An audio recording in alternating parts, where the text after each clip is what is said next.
So I never thought I'd be making a video about barcode check digit numbers, but here it is. So I am moving from Lightspeed to Shopify, and it turns out there's a check digit code that's hidden that is just computer generated, and you can't download it from Lightspeed. So now I have all these barcodes that I've loaded into Shopify, and it won't recognize any of them. But here's the good news. I found the Excel formula. So if you know just the least amount about Excel, and I'll walk you through the process, you'll be able to take all those barcodes, all those system IDs from Lightspeed, and plug in this formula, and then you'll get all of the check digits added, and you're gonna be good to go.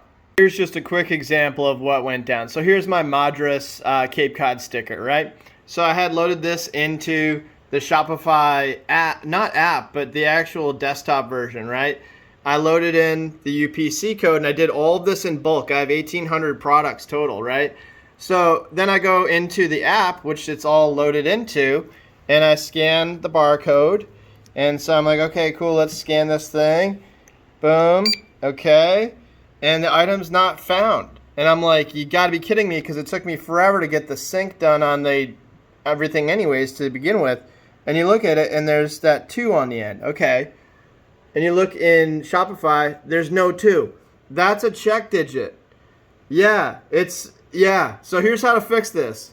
So I've got a ton of data in here. This is the import that I use. But basically, all I'm gonna have to do now is go to my barcode, my old variant code line, which are all the old Lightspeed codes, and now add a formula. So I'm gonna show you how to do that. And Lightspeed said that they could not give me the check digit numbers in a summarized data export, which I can't believe is true, because their system can read it with the check digit on there. So I think they just don't like when you leave. I'm not a fan of Lightspeed. So after literally days of searching, because otherwise I would have had to scan every single item back in, I found this genius who put up a bunch of information, but then ta-da, this is the monster of all-in-one Excel formulas. So I double checked it, and it works. So I'll put this in the comments below, but I'll also show you how it works in practice in Excel. So as you can see, I did a backflip when I saw this work on the first test one that I did. So there's our Madras Cape Cod system ID number from Lightspeed that, again, does not have the actual check number on it. So let's put that number in, and then I'll show you how this works. Okay, so the number is in. Now I have the formula set right here, okay?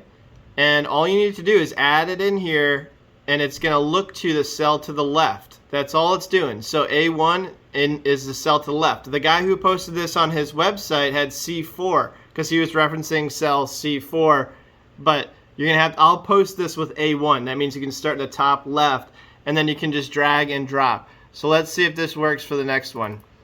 Okay, so it went down, and what is the number on the end of our sticker? Oh my God, it's a 2. Literally, this is gonna save me so much time, so much time. So now I can put all of the old system IDs in, drag the formula down, and copy it over to my old import into Shopify, and then replace the old import into Shopify, and all of my barcodes will work. This is gonna save me so much time. I hope it saves you so much time. I looked everywhere on the internet and could not find any of this out there as far as videos or tutorials on how to do this. So I really hope this, at least one other person finds this and does a backflip just like I did. So again, in the comments, I'll have the actual formula pasted. Start with the top left is cell A1, put the formula into B1, right? And then just drag them right down, and you'll have your check digit numbers right there for you. Hallelujah. And I hope this helps somebody else that was stuck like I was. All right. If you like this, please like and subscribe. I make all sorts of content, but I hope that you enjoyed this video and it saved you a bunch of time.